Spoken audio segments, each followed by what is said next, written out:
लोक कितीही समर्थ रामदास स्वामींना वारकरी पंथातले नाही असे म्हटले, पंढरपुरात विठ्ठल रखुमाईच्या मंदिरासमोर पहिल्या हनुमंती स्थापना श्री समर्थ रामदास स्वामींनी केली. नारायण आणि हनुमंताच्या रूपात शेतकऱ्याला दर्शन दिले. समर्थांच्या गावी गेलो तर त्या श्रीराम मंदिरामध्ये आजही तुपाची घागर भरलेली दिसते. कृष्णाच्या तटावर अर्थात काठावर आमच्या दोघांची भेट झाली आणि मला हनुमंताने दर्शन झाले, म्हणून समर्थांच्या चरणावर मी नतमस्तक झालो. वंदिले चरण तुका म्हणे. श्रीराम जय राम जय जय राम, रामदास तू जय श्रीराम. श्रीराम जय राम जय जय राम, रामदास तू जय श्रीराम.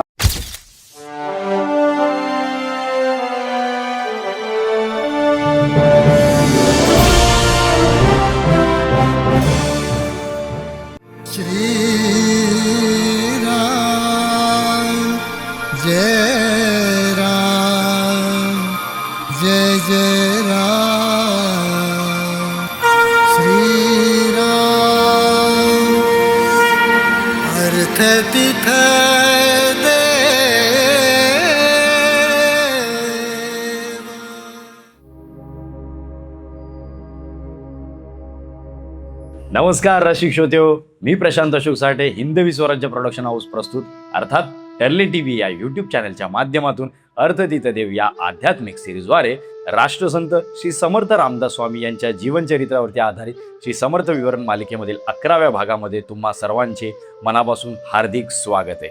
पंदिरकर सर, तुमचे सुद्धा या समर्थ विवरण मालिकेपासून हार्दिक स्वागत. कसे आहात तुम्ही? उत्तम सर. प्रशांतजी, श्रीराम. श्रोते हो, जय श्रीराम. प्रशांतजी, मी उत्तमच आहे. माझ्याकडील जे काही समर्थ रामदास स्वामींबद्दलचे ज्ञान आहे ते तुमच्या आणि टर्ली टीव्ही या यूट्यूब चॅनलच्या माध्यमातून श्रोत्यांपर्यंत पोचवण्याचे जे काम तुम्ही करीत आहात त्यासाठी जितक्या वेळा तुमचे धन्यवाद करावे तितके कमीच आहे. तेव्हा श्रोते हो, कृपया आमच्या या टर्ली टीव्ही यूट्यूब चॅनलला सबस्क्राईब करायला विसरू नका. पंदिरकर सर, क्रमाने आपण नारायणाच्या बाळलीला श्री समर्थ विवरण मालिकेमध्ये आपल्याकडून जाणून घेत आहोत. बाळ नारायणाच्या लीला ऐकून श्रोते सुद्धा मंत्रमुग्ध होत आहेत. तेव्हा सर, बाळ नारायणाच्या या पुढील लीला आम्ही ऐकण्यास उत्सुक आहोत. त्याआधी आमची एक विनंती आहे की आपण समर्थांच्या जीवनावर अनेक भक्ती रचना केल्या आहेत, त्यातील कोणतीही एक भक्ती रचना श्रवण म्हणून ऐकायला आम्हाला नक्कीच आवडेल. राम जय राम जय जय राम, रामदास तू जय श्रीराम. श्रीराम जय राम जय जय राम, रामदास तू जय श्रीराम. कृता मारुती जय श्रीराम, त्रेता पवनात्म जय श्रीराम. द्वापारे भीम जय श्रीराम, कलो समर्थ जय श्रीराम. वैराग्य रूपी जय श्रीराम, योगेश्वर तू जय श्रीराम.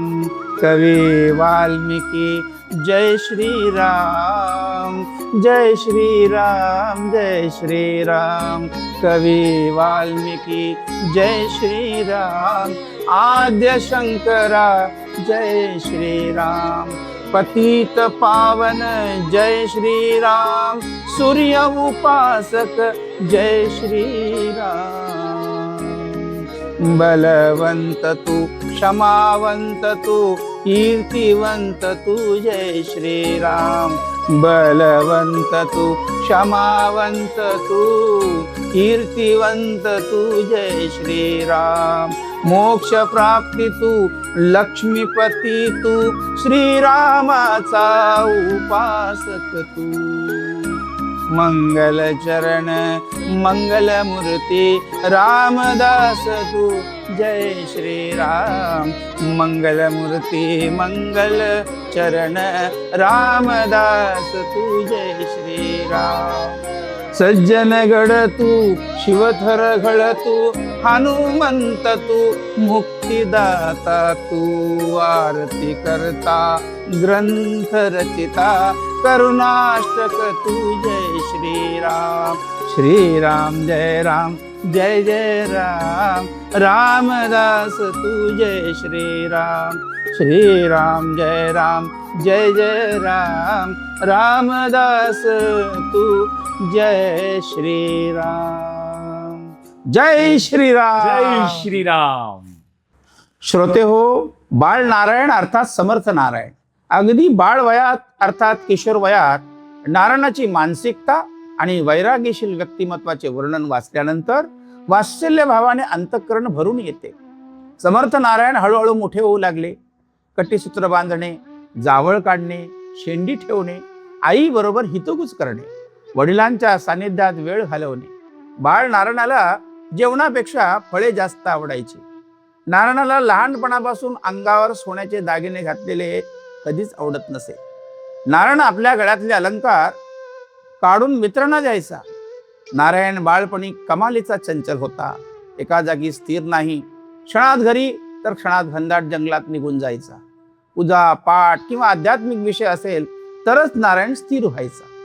एरवी अगदी माकड चेष्टा, या झाडावरून त्या झाडावर, म्हणून अनेक चित्रकारांनी समर्थांना शेपूट होते असे आपल्या ग्रंथ साहित्यात लिहून ठेवले आहे.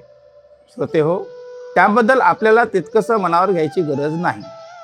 जसे एका ठिकाणी कवी म्हणतात, आणि न आरतीला हे चंद्र सूर्य तारे. आपल्याला सर्वांना ज्ञात आहे. हे काही शक्य आहे का? तर उत्तर नाहीच येणार. परंतु इथे प्रत्यक्ष जगद्गुरू तुकाराम महाराज समर्थांविषयी लिहितात ते मात्र आश्चर्यजनक आहे. बरं, दोन्ही संत समकालीन आहेत. दोन्ही संतांचा अनेक वेळा भेटीचा योग आलेला आहे. तुकाराम महाराज लिहितात, मारुती अवतार स्वामी प्रगटला. तसे बघायला गेले तर श्री समर्थांचे वर्णन करण्याची इथे कोणाचीच पात्रता नाही.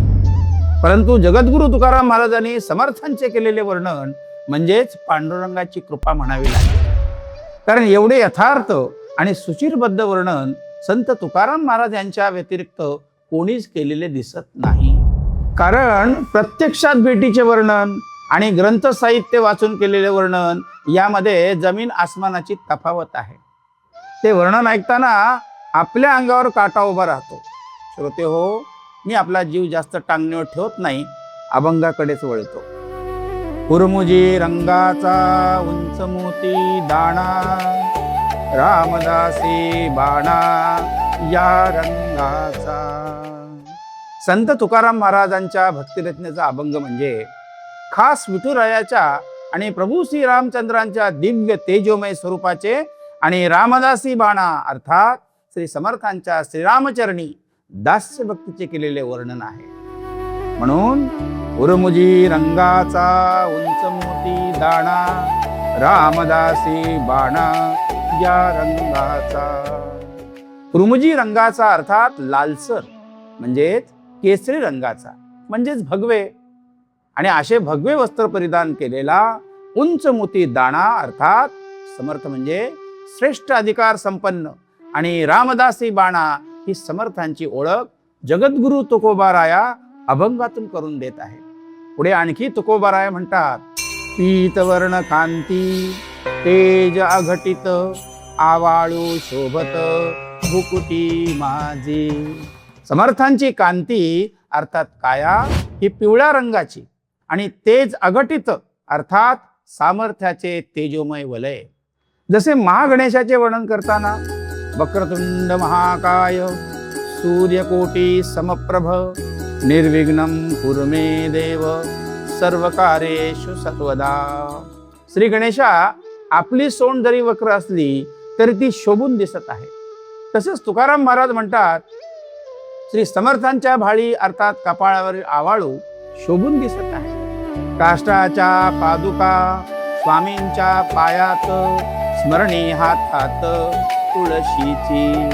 श्री समर्थ रामदास स्वामींच्या पायात काष्टाच्या पादुका आहेत असे तुकोबाराय म्हणतात, आणि हातात स्मरण करण्यासाठी तुळशीची माळ आहे. श्रोते हो, इथे विशेष नमूद करावेसे वाटते. लोक कितीही समर्थ रामदास स्वामींना वारकरी पंथातले नाही असे म्हटले, परंतु संत तुकाराम महाराज समर्थ रामदास स्वामींना तुळशीची माळ हातात आहे असे म्हणतात, अर्थात समर्थ वारकरीच होते हे सिद्ध होते. आणखी थोडे पाहूया की पंढरपुरात विठ्ठल रखुमाईच्या मंदिरासमोर पहिल्या हनुमंते स्थापना श्री समर्थ रामदास स्वामींनी केली हे विसरून चालणार नाही. त्याच हनुमान मंदिराचे मठपती अनंतबुवा मेथवडेकर हे होते. श्री समर्थांनी एकूण पंढरपुरात 3 मठ स्थापन केले आणि म्हणून त्या काळापासून आजपर्यंत समर्थ रामदासी परंपरेचा उत्सव आणि आषाढी वारीचा उत्सव आनंदाने पंढरपुरात साजरा केला जातो. ही समर्थांची शिकवण आहे. बरं, समर्थ रामदास स्वामी लिहिलेला ऐतिहासिक अभंग तो कसा विसरून चालेल श्रोते हो? तो म्हणजे येथे उभा का श्रीरामा. श्रोते हो, ही भक्तिरचना श्री राष्ट्रसंत समर्थ रामदास स्वामी यांची आहे आणि संगीत लावण्याचे काम समर्थांनी माझ्याकडून करून घेतले. आणि त्याहून विशेष म्हणजे हे ज्यांनी स्वरबद्ध केले अर्थात गायले ते म्हणजे पद्मश्री पंडित भीमसेन जोशी यांचे पटशिष्य गंधर्व गायक श्री आनंदजी भाटे. हे गाणे लवकरच भव्य आणि दिव्य स्वरूपात चित्रपटातून प्रदर्शित होईल. प्रसंग असा घडला, समर्थ रामदास स्वामी विठ्ठल मंदिरात विठ्ठल रखुमाई यांचे दर्शन घ्यायला गेले. तेव्हा विठ्ठल रखुमाईच्या ठिकाणी समर्थांना श्रीराम आणि जानकी मातेचे दर्शन झाले. त्यावेळेस समर्थ म्हणाले ते महत्वाचे, येथे उभा का श्रीरामा, येथे उभा का श्रीरामा, काय केले वानर दळ, येथे जमविले गोपाळ, कुठे गेली सीता माई, येथे राही रखुमाबाई. आणि शेवटी विठ्ठल रखुमाई आणि श्रीराम आणि सीता यांचे दर्शन झाले. यावरून सिद्ध होते की समर्थ रामदास स्वामी वारकरी होते आणि ते वारकरी नव्हते हे तुम्ही आम्ही ठरवणारे कोण? पुढे तुकाराम महाराज म्हणतात, राम नाम मुद्रा द्वादशः केले, पुष्य वळवले कटी माझे. राम नाम मुद्रा द्वादशः केले, पुष्य वळवले कटी माझे. राम नाम मुद्रा अर्थात रामदास स्वामी हे प्रभू श्री रामचंद्रांचे भक्त आहेत. आणि पुढे तुकाराम महाराज म्हणतात, पुष्य वळवले कटी माझी. समर्थांच्या मागून हनुमंतांची शेपटी वरती आली, ती मी पाहिली आणि खांद्यावरही मेखला, हातात तुंबा अर्थात तांब्याचे भांडे आणि नामस्मरण करण्यासाठी कुबडी ज्याच्यामध्ये गुप्ती आहे असे तुकाराम महाराज म्हणतात. कृष्णा तटाकाठी जाहले दर्शन, वंदिले चरण तुका म्हणे. कृष्णाच्या तटावर अर्थात काठावर आमच्या दोघांची भेट झाली आणि मला हनुमंताने दर्शन झाले म्हणून समर्थांच्या चरणावर मी नतमस्तक झालो. वंदिले चरण तुका म्हणे. सर, तुकाराम महाराजांनी समर्थ रामदास स्वामी यांचे भक्ती रचनेतून केलेले वर्णन आणि आपण ज्या पद्धतीने सादरीकरण केले हे ऐकून आमचे तन मन खरोखर तृप्त झाले. सर, एक प्रसंग बघूया. गावाच्या बाहेर एका शेतकऱ्याने जोंधळ्याच्या धान्याची पोती भरून ठेवल्या होत्या. त्या काळातील जोंधळा म्हणजे या काळातील ज्वारी. नारायणाला जोंधळ्याची भाकरी फार आवडायची. नारायणाने शेतकऱ्यास विचारले, मला हे धान्याचे भरलेले पोतं द्याल का? याची मी तुम्हाला बिदागी देईन. शेतकरी जरा तापटत होता. शेतकऱ्याने नारायणाला वरून खालून तपासले आणि म्हणाला, तुला उचलून न्यायचे असेल तर फुकट ने. मग काय, मालकाची परवानगी मिळाल्यानंतर नारायण कसला थांबतोय. 7 वर्षाच्या नारायणाने 80 ते 90 किलोचे पोते सहज खांद्यावर टाकून पळत सुटला. नारायण पुढे, शेतकरी मागे. अखेर घरी येऊन शेतकऱ्याने राणूबाईंना सांगितले की मी तुमच्या मुलाने माझे पोते उचलून घरी आणले. तेव्हा नारायण म्हणाला, त्यांची मी परवानगी घेऊनच जोंधळ्याचं पोतं घेऊन आलो. राणूबाई नारायणाला रागावून शेतकऱ्याला आपले पोते घेऊन जायला सांगितले. शेतकऱ्याने पोते उचलले तर त्या ठिकाणी दुसरे पोते तयार झाले. दुसरे पोते उचलले तर तिसरे पोते तयार झाले. तिसरे पोते उचलले तर चौथे पोते तयार झाले. असे एकूण 7 पोती तयार झाली. तेव्हा शेतकऱ्याच्या डोक्यात प्रकाश पडला की हा बालक चमत्कारिक आहे. आणि त्याच वेळी नारायणाने हनुमंताच्या रूपात शेतकऱ्याला दर्शन दिले. त्याच वेळी हनुमंताचं दर्शन शेतकरी घेऊन धन्य आणि कृतकृत्य झाला. श्रोते हो, याच प्रसंगाला अनुसरून जय जय रघुवीर समर्थ या चित्रपटामध्ये माझ्याकडून जी 3 गाणी लिहिली गेली आणि सुरेशजी वाडकर सरांनी गायली, त्यातील हे एक गाणं आज ते मी आपल्यासमोर गाऊन दाखवतो. सामर्थ्य पाहिले मी, सामर्थ्य पाहिले, सामर्थ्य पाहिले मी, सामर्थ्य पाहिले, सूर्यनारायणा पाहिले, सूर्यनारायण पाहिले, सूर्यनारायणा पाहिले, सूर्यनारायण पाहिले, आहो सामर्थ्य पाहिले मी, सामर्थ्य पाहिले. सर, अंगावर काटा उभा करणारा प्रसंग तुम्ही समर्थांबद्दलचा सांगितला. असे अनेक प्रसंग समर्थांच्या जीवनातील असतील, त्यातील अजून काही सांगू शकाल का? नक्कीच प्रशांतजी. पुढे दुसरा प्रसंग असा, रामनवमीच्या उत्सवामध्ये भाविकांची अपेक्षेपेक्षा जास्त गर्दी वाढली आणि पहिल्या पंक्तीत भरमसाठ तूप वाढले गेले. आता तुपाची एकच घागर बाकी राहिली. तसेच अद्याप बऱ्याच पंक्ती उठायच्या होत्या आणि याबद्दलची चर्चा नारायणाने ऐकली आणि निर्धास्तपणे गावकऱ्यांना आपला बाळ नारायण म्हणतो कसा, तुपाचे मी बघतो, बाकीचे पदार्थ तुम्ही वाढा. नारायण स्वतः घागरीतून तूप काढून वाढत होता. रामनवमीच्या उत्सवातील सर्वच मंडळी जेवून तृप्त झाली आणि शेवटी बघितले तर तुपाची घागर तशीच भरलेली होती. श्रोते हो, आजही आपण जाम समर्थ अर्थात समर्थांच्या गावी गेलो तर त्या श्रीराम मंदिरामध्ये आजही तुपाची घागर भरलेली दिसते, जी घागर नारायणाच्या चरणस्पर्शाने पवित्र झाली आहे. सर, काय चमत्कार म्हणायचा नाही? प्रशांतजी, या चमत्कारापेक्षा आता आपण जो चमत्कार पाहणार आहोत तो शिकण्यासारखा आणि आपल्या सर्वांनाच नारायणाचा आदर्श घेण्यासारखा आहे. बाळ नारायणाचा पहाटे उठल्यापासूनचा संपूर्ण परिपाठ हा उत्तम होता, परंतु खेळामध्ये लक्ष जास्त होते. भुकेची तमा नाही, तासनतास खेळणे, त्यामुळे राणूबाई कधीतरी रागवायच्या. नारायण येत नाही तोपर्यंत राणूबाई जेवायच्या नाही. नारायण अगदी दुपारी 2 वाजता आला. नारायणाला पान वाढले. जेवताना मुलांवर रागवायचे नसते, हा मानसशास्त्रीय नियम राणूबाई कटाक्षाने पाळीत होत्या. सायंकाळी नारायणाला कुशीत घेऊन राणूबाईंनी डोक्यावर हात फिरवले आणि म्हणाल्या, श्रेष्ठींचे लग्न होऊन तो संसारात रमला. बाळ नारायणा, आता जरा कुटुंबाची चिंता वाहिली पाहिजे. गंगाधराला थोडी मदत करत जा. नारायण नेहमीप्रमाणे शांत बसून ऐकत होता आणि जशी आपली आज्ञा असं म्हणून निघून गेला. संध्याकाळी जेवण झाले आणि झोपेची वेळ झाली, परंतु नारायण काही परत आला नाही. म्हणून चिंता लागली. गंगाधराने सर्वच शोधण्यासाठी बाहेर पडले आणि राणूबाई हातात कंदील घेऊन वरती माडीवरील अडगळीच्या खोलीकडे जाऊ लागल्या आणि पाहिले तर नारायण एकांतात ध्यानासाठी बसलेला होता. राणूबाईने डोक्यावर हात फिरून विचारले, अरे नारायणा, असा एकांतात इथे अंधारात बसून काय करीत आहेस? तेव्हा कोमल निरागस 7 वर्षाच्या नारायणाचे जे उत्तर आले ते सर्वांनाच आश्चर्यचकित करण्यासारखे होते. आई, चिंता करीतो विश्वाची. आई, चिंता करीतो विश्वाची. नारायणाच्या अशा बोलण्याचे सर्वांनाच आश्चर्य वाटले. आणखी आश्चर्याची गोष्ट म्हणजे श्रोते हो, की नारायणाच्या अंतरी पहिल्या काव्याचे स्फुरण झाले ते म्हणजे, बहुतची सुकुमारा स्वस्थ नाही शरीरा, निशिदिनी जनचिंता लागली से उदारा, सकळ जन सुखावे हा कसा काळ पावे, भजन जन उकावे सर्व आनंद पावे.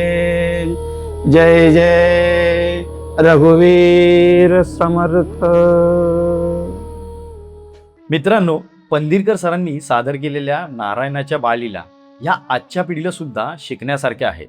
या अशाच प्रकारच्या नारायणाच्या बालीला आपण सरांकडून ऐकणारच आहोत. आज इथंच थांबण्याची वेळ झाली आहे. पुन्हा भेटूया पुढच्या पर्वात. तत्पूर्वी आमच्या चॅनलला सबस्क्राईब करा, लाईक करा आणि हो, तुमच्या मित्रपरिवारासोबत हा एपिसोड त्यांच्या सोशल मीडियावर शेअर करायला अजिबात विसरू नका. तर पुन्हा भेटूया पुढच्या पर्वात. श्रीराम. पंदिरकर सर, श्रीराम. श्रीराम प्रशांतजी.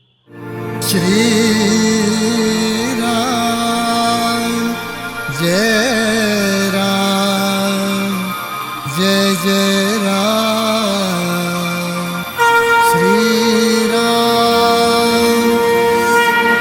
अर्थ तिथ